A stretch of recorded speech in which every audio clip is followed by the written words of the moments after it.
Pășcăneni au început să tremure de frig în apartamente, asta deoarece, deși în ultimile nopți temperaturile au scăzut chiar sub 0 grade, regia locală de termoficare nu a început să furnizeze abonaților agent termic.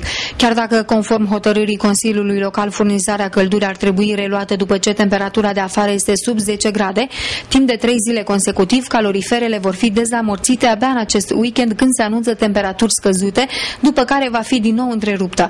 Mai exact, la sfârșitul acestei săptămâni vor fi făcute probe la cald, urmând ca furnizarea căldurii să fie reluată abia după ce legislativul local va lua o hotărâre în legătură cu noul preț de facturare, după ce guvernul a renunțat la plata subvenției la căldură. Noi suntem pregătiți să dăm căldură și în acest moment. Așteptăm totuși vremea să fie așa cum știți că există o hotărâre de Consiliu care reglementează perioada după care eu pot să dau căldură. Numai că dacă o să avem un weekend friguros sau probabil că o să începem să facem probe și atunci cu ocazia asta o să-și încălzim un pic apartamentele. La ce preț vreți factura? Pentru că la momentul în care discutăm e o problemă preț. La momentul în care discutăm nu avem un preț. Avem prețul pe care l-am avut până acum, cel de 170 de lei. Așteptăm ședința Consiliului Local. Am înțeles că o să se întrunească săptămâna viitoare pentru a hotărî varianta pe care o să o aleagă consilierii ca și soluție de facturare. Știți că asta depinde foarte mult de posibilitățile pe care primăria le are pentru a respecta hotărârea de guvern 69 din 2 septembrie. În momentul acesta, Consiliul Local ne-a cerut mai multe variante. Am plecat de la varianta de 170 de lei, cea care există acum ca și mod de facturare, ca și sumă pe care noi o facturăm populației. Asta ar însemnând un efort suplimentar din partea primăriei, ar fi însemnând ca primăria să preia subvenția de stat, pe care nu mai primim începând cu luna octombrie. Apoi ni s-au cerut variante pentru 200 de lei, pentru 220 de lei preț de facturare la populație și pentru 265 fiind maximum, ținând cont de faptul că primăria pentru anul ăsta are deja alocat subvenția locală, deci în condițiile în care ea n-ar mai prelua niciun leu din subvenția de stat, prețul maxim ar trebui să fie 265. Prima ieșire în public a jandarmului Mihai Zaharia după ce a fost tăiat cu o sabie de un tânăr pășcănean. După 7 zile de spitalizare și o intervenție chirurgicală complicată, bărbatul speră să-și mai poată folosi mâna stângă. Medicii sunt optimiști că recuperarea ar putea fi totală în maxim 10 luni. Până atunci, jandarmul nu va putea să-și reia serviciul și va rămâne în concediu medical. Operații mă sunt bine, aștept să refacă mâna în termen de 10 luni de zile, timpul de recuperare și după aia vom vedea. Deocamdată operația de curs 9 ore, profesori și asta aștept să refacă mâna în totalitate. Timpul de recuperare va fi 10 luni de zile, între care eu stau 10 luni de zile numai pe patul spitalului. Vin, plec. Asta înseamnă bani cheltuiți. Ce a constat operația? Ce ți-a făcut mai exact? Operații. Format tendoanele, cusut tendoanele, nervii, cusut de la ora 6, a stat plasticianul, de la ora 6 a intrat în operație. Operația a început la ora 3 și până la orele 23:30. La orele 6:18 a intrat plasticianul și a început să încoase nervul la microscop. În astea 10 luni vei face și recuperare. Care sunt șansele să poți folosi? Șansele spun că sunt de 100%, dar se va vedea în timp, cum decurge în timp, nu se... Mihai Zaharia speră că în acest timp organele statului să îi facă dreptate. El este mulțumit că dosarul a fost preluat de procurorii de la Iași și este nemulțumit de organele de anchetă de la Pașcani. Jandarmul spune că nu va accepta nicio înțelegere de împăcare cu agresorul, așa cum se aud deja zvonuri prin oraș. Mai mult, el susține că în momentul incidentului nu avea nicio armă asupra lui și ar mai fi avut conflicte cu cel care l-a tăiat cu sabia în urmă cu câțiva ani. De cum au spus și alții, au făcut bine că s-au mutat la Iași. La Pașcani de ce credeți? Există domnii judecători, domnii procurori care își spun cuvântul, dar dacă golanul ție gâtul cu sabia în stradă și el îi dă lovirii, ce să mai spunem mai mult de atât? Am fost tăiat, dar aici nu mai m-au atins cu dosul săbii. Ai văzut că era o sabie? Da, am văzut-o, da. Că dacă nu puneam mâna, am luat gâtul. Că când am venit spre mine, a zis că mă omoară. Conflictul, deci, înainte cu o zi, mi-a bătut fetița în fața blocului și băiatul meu junior mai mare s-a dus spre adresa susmenționată a nepotului lui, care stă în aceeași scară cu domnul Punei. Și m-am dus, copilul nu l-a lovit, nu nimic, ăsta mai mare al meu, și m-am dus ca să văd despre ce vorba. Și m-a început să mă amenințe, că mă dezbracă, că mă face, că asta, că o să muncesc ca un sclav pentru familia Punei. Eu am început să râd și am plecat. Atâta însă că le mulțumesc. Și am plecat. Și el, stând cu coatele pe geam, m-a amenințat că o să-mi iei gâtul. Și asta ce și întâmplat a doua zi, mă tăia mâna. Dacă nu puneam cotul, îmi tăia gâtul. Este adevărat că ai fost și ai amenințat familia Punei cu un pistol? Da, am auzit seara să o fi sunat doamna sau domnul Punei, o sunat la 112. Dar puteți să verificați că în ziua aia, a fost ziua de duminică, pe data de, mai exact pe data de 2, și pe data de 2 eu am fost liber. La noi pistoalele se scot numai cu tichetul care îl port asupra mea, tichetul de pistol și tichetul de muniție, te-ai dus, îți ridici al momentul din rastel, este ofițer de serviciu, deci pistolul nu mi-l dă mie acasă. Și asta. Și ceea ce se poate demonstra, că se ia grafice, se ia asta. Este planificare aprobată de comandant, nu se face planificarea că se duce domnul Zaharia și pistolul să-și facă dreptate pe stradă. Sau, na, dar fiecare că... Când s-a întâmplat, erai în haine de jandarm îmbrăcat? Da, mergeam la serviciu. S-a întâmplat la orele 12 și 34 de minute. Am coborât îmbrăcat militar și mergeam spre serviciu. Da. În trecut ați mai avut divergențe? Nu. Nu-l cunosc, nu mă cunoștea. N-am avut divergențe cu nimeni și asta e. Încercat o îmbrăcare? Nu, și nici nu am nevoie. Justiția să-și spui cuvântul. Nu am nevoie nici de bani, cum se pretinde prin oraș, că o să-mi dea bani, că o să-mi dea... Nu am nevoie de un ban. Am casă, am mașină, am familie, să fiu sănătos pe munci. Eu dacă muncesc și am și mâna slaltă, banii eu îi fac, nu m-au făcut banii pe mine.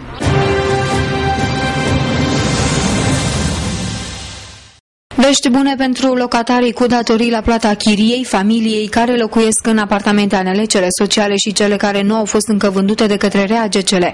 Consiliul de Administrație al Regiei a adoptat ieri o hotărâre care permite ca restanțierii să fie scutiți de plata penalităților în condițiile în care, în termen de o lună de zile, achită valoarea debitului. RAGCL are de încasat în total 3,4 miliarde de lei vechi, din care circa 1,1 miliarde sunt penalități.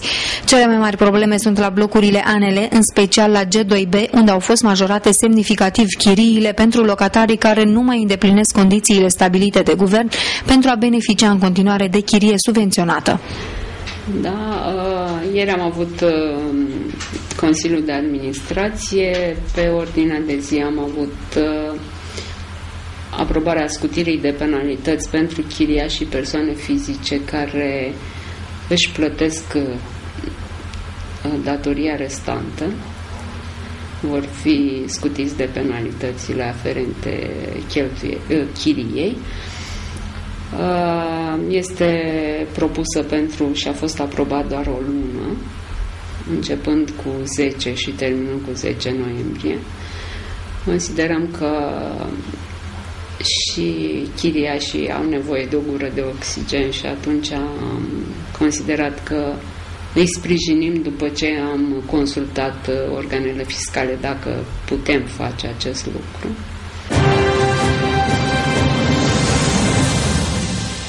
Cupa Toamnei la șah, desfășurată sâmbătă și duminică la Biblioteca Municipală, și-a desemnat câștigătorii. La secțiunea juniori, competiția a fost câștigată de Daniel Morariu de la Colegiul Mihail Sadoveanu, în timp ce pe locul secund s-a clasat Cristian Vântur de la aceeași școală. Pe locul 3 la egalitate de puncte s-au aflat Alex Ștefan Maxim de la Colegiul CF Unirea și Sergiu Nicu Macovei de la Colegiul Sadoveanu. La secțiunea senior, competiția a fost mult mai strânsă, locul întâi fiind ocupat tot de un elev, Toader Loluță de la Colegiul Sadoveanu.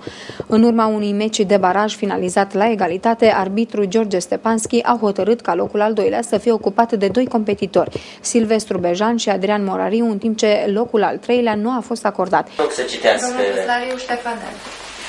Ștefanel, felicitări, anul viitor, te așteptăm în plutonul fruntaș. Domnul Onu Ciprian. Bravo, Ciprian. Coteț Cipe. Așa, cum se vede. Tutu Valentin. Valentin. S-a dus acasă. S-a dus acasă, l-așteaptă cine. Domnul Costachescu. Domnul Costachescu, perseverați pentru că numai curajul de a participa e deja un mare merit. Bejan și cu Morarul, locul 2, chiar pe aici. Domnul Morariu Adrian. Să-mi dau pe asta, nu mai înțeleg. Da, sunt pe dumneavoastră. Așa. Da. Domnul Bejan Silvestru. Amândoi sunteți Hai, domnul. Da, așa, felicitări, domnul. Și locul întâi, Loluță Toader. Loluță? Toderică? Da, hai pe Toderică să-l și aplaudăm. Da. Și Cupa. Bine, Toți câștigătorii au fost răsplătiți cu diplome și premii în bani la festivitatea de premiere, fiind prezent și primarul municipiului Grigore Crăciunescu. Deci a devenit o tradiție să facem această activitate la Biblioteca Municipală. De fiecare dată am încercat să fim în mijlocul dumneavoastră ca spectatori, să vă simțiți bine, să fiți băgați în seamă dacă vreți, și acest lucru este important pentru că e plăcut atunci când autoritatea administrativă locală se preocupă și de activitățile sportive, culturale, pe lângă problemele cotidiene care sunt cu multe necazuri în ziua de astăzi. Vă felicit pe toți cei care ați participat. Mă bucur că există un spirit competițional la propriu, dar și la figurat, în sensul că unii profesori se plâng de faptul că cei pe care i-au învățat îi depășesc. Am făcut afirmația că este un lucru bun, deci profesorii și-au făcut treaba, elevii sunt mai buni decât profesorii și asta de fapt e ținta celor care învață pe alții. Vreau să mulțumesc și domnului Stepanski pentru faptul că întotdeauna e alături de noi și, cum să spun, mai mult benevol decât în alte condiții. Resursele financiare sunt reduse, pe cum știți, dar facem de așa manieră încât să rezolvăm și această activitate în condiții optime.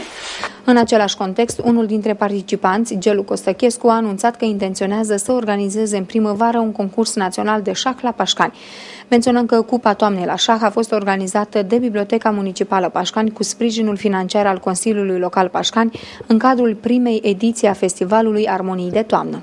Se pare că mi-ați refuzat provocarea de a juca o partidă de șah, dar data viitoare sigur o să organizez un concurs promit la anul, pentru că West Moldavia împlinește 18 ani de când a luat ființă și iau angajamentul de față dumneavoastră așa să fac un concurs național cu maestri, că îmi dați maestri FIDE, la anul, în primăvară, să-l fac și, bineînțeles, cu ajutorul dumneavoastră și a bibliotecii pe care eu mă simt foarte bine aici la bibliotecă. Și poate și să facem un concurs internațional, eventual, la Pașcani. Sponsorul principal West Moldavia, poate și primăria și prin colaborare să facem un concurs mare. Eu mă bucur foarte mult când oamenii de afaceri se implică în viața cetății.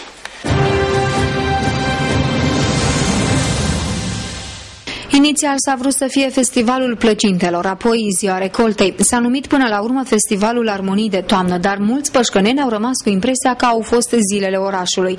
Acțiunea organizată de primărie în zilele de sâmbătă și duminică, 8-9 octombrie, a avut câte ceva din toate acestea. Cel puțin așa spun edilii, care s-au declarat mulțumiți că au reușit să distreze pășcănenii în vremuri de criză. Centrul orașului, între Casa de Cultură și Poștă Deal, a fost închis circulației pentru nimic. Iujurile, mașinuțele electrice electrice, ciocanele și alte atracții de gen au satisfăcut gustul pentru distracție a celor mici. Un stand al societății Legume s-a vândut produse agricole, o patiserie a avut un stand cu plăcinte, meșterii populare au lipsit, o mână de comercianți au vândut nimicuri. Cel mai bine au dus-o comercianții de mici și bere, care în 2 zile au făcut mulți bani. Spectacolul de muzică populară și ușoară a fost urmărit în ciuda vremii reci de câteva sute de bășcăneni, majoritatea din suburbii. Una peste alta, viceprimarul Necula Ienea s-a declarat încântat de reușita acțiunii. Am fost anunțați în după amiaza zilei duminică, doamna Carmen Șerban, probleme personale, deci, dar una peste alta tinere s-au simțit bine, au dansat, s-au bucurat de aceste zile frumoase. În final, bine că au plouat. Eu asta vreau să vă zic, Casa de Cultură nu s-a implicat. Deci nu au fost alte costuri suplimentare. Au fost plăcinte, chiar... Nu s-a mai chemat festivalul plăcinte, s-a chemat de toamnă. S-au comercializat plăcinte. Și nici bere, orice s-au comercializat. Produse de artizanat, căciulițe, fularașe, tot. Mai greu a fost cu răspunsurile la întrebările legate de bani încasați și cheltuiți cu ocazia pompos numitului festival. Pe scena amenajată în fața primăriei noi a fost un spectacol. Viceprimarul susține că, deși există un contract cu firma care a adus interpreții, alții decât cei locali în valoare de 11.000 de euro, însă nu s-a plătit niciun ban până acum. Asta deși primăria a încasat deja circa 40.000 de lei din închirierea domeniului public către comercianți. În mod nefiresc, deși ar avea bani acum, Necula Ienea spune că plata se va face abia după 30 de zile. Mai mult, firma nici nu va primi suma stabilită în contract, circa 47.000 de lei, ci doar atât cât s-a încasat, pe motiv că așa s-ar fi înțeles cu primăria. Cât a încasat primăria pentru domeniul public pus la dispoziția comercianților și a celorlalți? Dați-mi voie să, în încheierea spuselor de colegii profesori de sport, spun și eu câteva cuvinte. Mulțumesc profesorilor care au participat la această acțiune sportivă. Mulțumesc arbitrilor. Revin la întrebare. Da. Cât a încasat primăria din spațiile, din domeniul public pus la dispoziția comercială? Nu am o cifră exactă, dar din câte am auzit vehiculând la serviciul finanțe, peste 40.000 de lei s-a încasat. Deci o sumă care, după cum știm noi, acoperă cheltuielile cu organizarea spectacolelor, a festivalului. A existat contract cu firma respectivă care a venit cu partea de spectacol? Referitor la această situație, vă poate da mai multe precizări domnul Nichifor Dorin, care s-a ocupat. Eu personal am fost în comitetul de organizare, s-a făcut o înțelegere, un contract, dar referitor mai multe precizări vă poate da domnul Nichifor. Sigur există contract? Da, sigur. Știți cumva primăria a plătit ceva respectivei firme? Nu s-a plătit nimic, totul exact cum a fost în decizia Consiliului Local, cheltuielile se vor acoperi din încasări. Deci, buget zero. Da. Da, în 30 de zile trebuie stins o datorie. Încasările cuprind în mare măsură cam totul. Și diferența? Se discută pentru că a fost și o clauză în contract, suma va fi conform încasărilor. Pășcănenii nu s-au arătat foarte entuziasmați de sărbătoarea pregătită de către primărie. Multă lume a stat în casă din pricina frigului și vremii ploioase, așa că aproape la unison cei intervievați de reporterii noștri au spus că evenimentul trebuia programat mai devreme, luna trecută. Calitatea spectacolului nu prea i-a mulțumit pe tineri, care au considerat că a fost prea multă muzică populară. Alu, toamne, v-a plăcut, nu v-a plăcut? Cum a fost? Nu a fost bun, dar a fost rău că a plouat. Oamenii nu au putut fi ăștia care au venit, au pierdut mai mult. Și oamenii nu au putut să fie mulțumiți așa cum trebuie din cauza datorii. Mai devreme, cum a fost în alt an, ce frumos a fost. Tăteau oamenii toată noaptea, să plimba prin oraș. Da, mi-a plăcut foarte mult și e interesant. Deocamdată nici n-am fost. A plouat afară, a fost frig. Dacă era într-o zi mai frumoasă, da, probabil așa au fost fi. Chiar n-am fost deloc la ele. Chiar n-am participat deloc. Au fost destul de frumoase, dar prea multă muzică populară, din păcate. Frumos, dar păcat că au renunțat celelalte vedete la spectacol. Foarte bine, nici n-am ieșit. N-am ieșit că nu mi-a plăcut și a fost și frig și nu aveam bani. Asta e. Nici patronii parcului de distracții nu au fost mulțumiți, încasările fiind mai mici decât s-au așteptat. A fost multă lume, dar păcat că mulți tare nu s-au distrat din cauza că a fost vremea foarte rea. Ce să facem? Noi am distrat lumea cât s-a putut, a fost frumos pentru toată lumea, dar vremea nu ne-a lăsat, pentru că s-a organizat într-un timp foarte avansat față de iarnă. Ce să facem? Acum de orășelul copiilor, când o să fie mai frumos, poate atunci. Mulțumiți de încasări sau? Nu, sunt regretabile.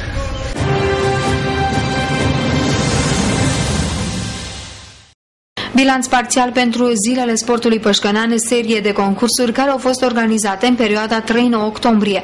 Manifestarea aflată la prima și ultima ediție, organizată în luna octombrie, a fost inițiată pentru a marca și la Pașcan 6 octombrie, Ziua Internațională a Sportului pentru Toți. În pofida sincopelor, organizatorii au concluzionat că 90% dintre obiective au fost atinse, mai ales prin perspectiva faptului că peste 500 de persoane au făcut sport în această săptămână. Bugetul total al competiției a fost de 120 de milioane de lei vechi, însă marea majoritate a sumei a rămas necheltuită din cauza amânării crossului toamnei. Organizatorii au decis reprogramarea competiției pentru data de 22 octombrie, atunci când prognoza meteo ar indica temperaturi de 15 grade Celsius și o vreme fără ploaie. Vremea ploioasă de sâmbătă a anulat și activitățile sportive în aer liber, la care ar fi urmat să participe pășcănenii. Din aceste motive, anul viitor, Zilele Sportului Pășcănean nu vor mai fi organizate în luna octombrie, ci fie în aprilie, fie în luna septembrie. Primăria Municipiului Pașcani a organizat în perioada 3-9 octombrie Zilele Sportului Pășcănean, ediția 1. Aici au participat în această perioadă peste 500 de persoane pe parcursul săptămânii. Ultima manifestare mult așteptată de pășcăneni, respectiv crossul toamnei, din cauza vremii, timpul nefiind nefavorabil, nu s-a desfășurat. Crossul toamnei urmând a se desfășura, după cum am discutat cu domnișoara Mirela Ancuța, în ziua de 22 octombrie. Gândind atunci că o să fie o vreme mai bună. Câștigătorii concursurilor pe echipe au primit cupe și diplome, iar cei ai competițiilor individuale și premii în bani. O parte a competițiilor programate nu au mai avut loc conform programului anunțat. Este cazul finalei mici a cupei de fotbal pentru elevii de gimnaziu, nedisputată pentru că elevii aveau de dat o testare națională. Altele, cum ar fi turneul de rugby pentru băieți, s-a transformat din lipsă de competitori într-o serie de meciuri de antrenament. De remarcat și faptul că la manifestările de săptămâna trecută nu a participat nicio echipă a școlilor din suburbiile Pașcaniului. Legat de concursul de selecție, discutând cu colegii din celelalte școli, ei au preselectat prin școli, trecând prin filieră aproximativ 200 de copii, ajungând la stadion doar vreo 15, cei mai buni din școli. Aceștia au participat la 2 sau 3 probe, în funcție de cum au preferat. În total am avut 41 de starturi și aruncări. Rezultate care m-au surprins: la aruncarea mingii de oină, un puște Radu de la Miron Costin a aruncat, este elev în clasa 3-a, născut în 2002, a aruncat 37 de metri și jumătate cu mingea de oină. Mai există o fetiță, Radu Daria, tot clasa 3-a, care la alergarea de viteză de 50 de metri a alergat 9:21. În prima fază, timpul nu spune mare lucru, dar având de vedere că este în clasa 3-a, este de perspectivă. Săptămâna am început cu Cupa Municipiului Pașcan la fotbal, secția gimnaziu. Au participat 5 școli din municipiul Pașcan, școala generală Iordache Cantacuzino, colegiul Mihai Sadoveanu, grupul școlar liceul Nicolae Iorga, grupul școlar Mihai Busiov, Miron Costin. La rezultate, primele 3 locuri, locul 1 a fost obținut de școala Iordache Cantacuzino, locul 2 liceul teoretic Miron Costin, locul 3 liceul Nicolae Iorga. În săptămâna respectivă am continuat la fel, la fotbal, Cupa CSM, unde aici am avut 2 categorii de participare. La Cupa CSM au participat doar sportivi legitimați. Am avut 2 categorii de participare, grupa de juniori născuți 97-96, unde locul întâi a fost obținut de către Cosaron Pașcani, antrenați de domnul Șerban Neamțu, locul 2 CSM Pașcani, locul 3 CSS Pașcani. La cealaltă categorie, grupa de junior 95-94, locul întâi a fost obținut de CSS Grupa 1 Pașcani, locul 2 de CSM Grupa 1 Pașcani și locul 3 de CSS Grupa 2 Pașcani. După cum se știe, am prezentat și în cealaltă conferință. La competițiile sportive, copiii au fost premiați au primit cupă și diplome de participare. În săptămâna am continuat-o cu acea competiție pentru copiii preșcolari. Competiția a fost coordonată de doamna profesor Rotaru Cătălina. Cupa Micilor Sportivi s-a numit. Am avut ca participare 5 grădinițe din municipiul Pașcani. Clasamentul a fost următorul. Locul 1, grădinița numărul 2, echipajul 2, locul 2, grădinița numărul 1, locul 3, grădinița numărul 1, echipajul 2 și locul 4, grădinița numărul 4. De altfel, cupa a fost obținută de grădinița numărul 2, echipajul 1. Și, bineînțeles, Cupa Micilor Sportive a ajuns la grădinița numărul 2. Ca premii, la această competiție, copiii au fost premiați, au primit cupă, diplome și, bineînțeles, dulciuri. Pentru ei e foarte importantă premierea și balonașe, dulciuri. Participarea la copii a fost în jur de 70 de copii la această competiție. Am continuat concursul de atletism unde l-a prezentat domnul profesor Covanu. În sâmbătă am continuat cu acea competiție de handbal, Cupa Bobocilor la handbal.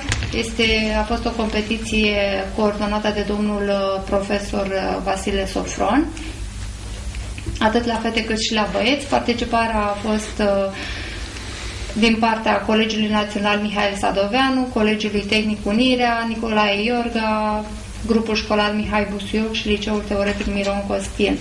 Ca rezultate, la fete, locul 1 a fost ocupat de Colegiul Național Unirea, Colegiul Tehnic CF Unirea, Colegiul Național Mihail Sadoveanu pe locul 2, locul 3 Liceul Teoretic Miron Costin, locul 4 Liceul Nicolae Iorga, locul 5 Grupul Școlar Mihai Busuioc. Același clasament a fost și la fete și la băieți. Și nu cea din urmă competiție a fost turneul de rugby, coordonat de domnul profesor Nicolae Tarhan, unde a avut ca invitație echipe din țară, unde la invitație a participat clubul Roșia Montana din Cugir și clubul sportiv Buzău. Trebuia să sosească să vină să participe la competiție și echipa de la Chișinău, dar au avut probleme la graniță și n-au mai putut ajunge. Pot să vă spun că aici la competiția de rugby a fost o competiție reușită. Junioarele noastre de la CSM Pașcani, meciul între Pășcănence și clubul de la Cugir a fost 30-0 și Buzău la fel, 31-0, deci fetele noastre au fost clasate pe primul loc. Locul 2 a fost ocupat de Buzău, locul 3 de Cugir. Tot în cadrul turneului de rugby a fost o competiție mai mult de verificare între băieții de la domnul profesor Tarcan. Au avut 3 meciuri cu băieții, a fost mai mult o verificare pentru rugbiștii pășcăneni, pentru eventualul lot din cadrul clubului sportiv municipal. Desfășura și alte activități. A fost un spectacol de dans sportiv vineri seara între orele 18-19:30, organizat la Casa de Cultură, la fel de doamna profesor Rotaru Cătălina. În cursul săptămânii, Clubul Onco, după cum se știe și am anunțat și înainte de competiție, au fost cursuri de autoapărare unde participarea a fost în jur de 15-20 de persoane, cursuri de gimnastică energetică. Acest curs a fost programat în seara de miercuri, la fel în jur de 20-25 de persoane au participat la acest curs și în urma solicitărilor persoanelor care au participat s-a mai făcut încă o ședință, o ședință de gimnastică energetică joi seara și s-a încheiat ca activitatea clubului Lonho vineri seara cu un antrenament de Kwankido unde au participat atât părinții cât și copiii, cine a vrut să participe și să se uite sau să se antreneze a fost binevenit în sală.